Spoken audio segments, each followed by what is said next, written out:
છે સૌના સુખનો આદર્શ એ જીવનો આદર્શ હોવો જોઈએ. જ્યારે આપે સમજાવ્યું હતું કે પહેલાં તમારો કલ્યાણ માર્ગ અપનાવો, પછી બીજાનું કલ્યાણ કરવાનું. માઇક વાપરવાની બાબતમાં મેં કહ્યું હતું કે પોતાનું આત્મકલ્યાણ ગુમાવીને પરનું આત્મકલ્યાણ કરવાનું નથી. આ આત્મિક ક્ષેત્રનો સિદ્ધાંત છે. જ્યારે ભૌતિક બાબતમાં તમારો લાભ સ્વાર્થ જતો કરીને પારકાની પહેલાં ચિંતા કરવાની છે. ભૌતિક બાબતમાં પરને પ્રધાનતા પહેલી આપવાની છે અને સ્વપ્ને ગૌણ ગણવાનો છે. જ્યારે ધર્મની બાબતમાં પહેલાં સ્વને પ્રધાનતા આપવાની છે. ધર્મમાં એવું નહીં કહીએ કે પહેલાં તમે ધર્મ પામ્યા વગર બીજાને પમાડો.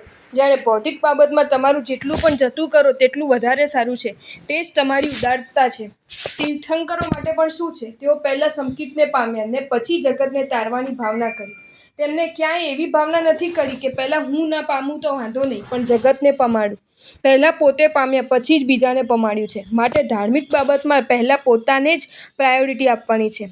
જેમ વજ્રસ્વામીનું દ્રષ્ટાંત આવે છે કે તેમને કન્યા કહે છે કે પરણું તો હું તમને જ પરણું. આ તો લાયક હતી માટે તેમના ઉપદેશથી સમજી ગઈ. પણ જો એમ કહે કે તમે સંસાર માંડો તો જ હું ધર્મ પામું, આવું કહે તો ચાલે ખરું?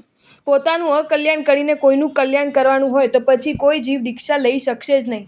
અમારા ઘરના એમ કહે કે જો તું ઘરમાં રહીશ તો અમે આટલો ધર્મ કરીશું, તો શું અમે ઘરમાં રહેવાના? માટે પરોપકારના નામથી પોતાનું કલ્યાણ ખોવાનું નથી. જો પરોપકારના નામથી સ્વકલ્યાણ ગુમાવવાનું હોય તો લોક કલ્યાણ ઝડપથી કરવાના નામે અમે ટ્રેનોમાં ફરીએ તો શું વાજબી ગણાશે? ફોરેનમાં જઈને અમે ઘણાને ધર્મ પમાડી શકીશું. અમારે જો પોતાનું કલ્યાણ ગુમાવીને ધર્મ પમાડવાનો હોય તો અમે હજારો અજૈનોને જૈન બનાવી શકીએ, પણ અમારે અમારા આચાર ગુમાવીને બીજાને ધર્મ પમાડવાનો નથી. હજારોને ધર્મ પમાડવાને નામે સ્વકલ્યાણ ગુમાવવાનું નથી.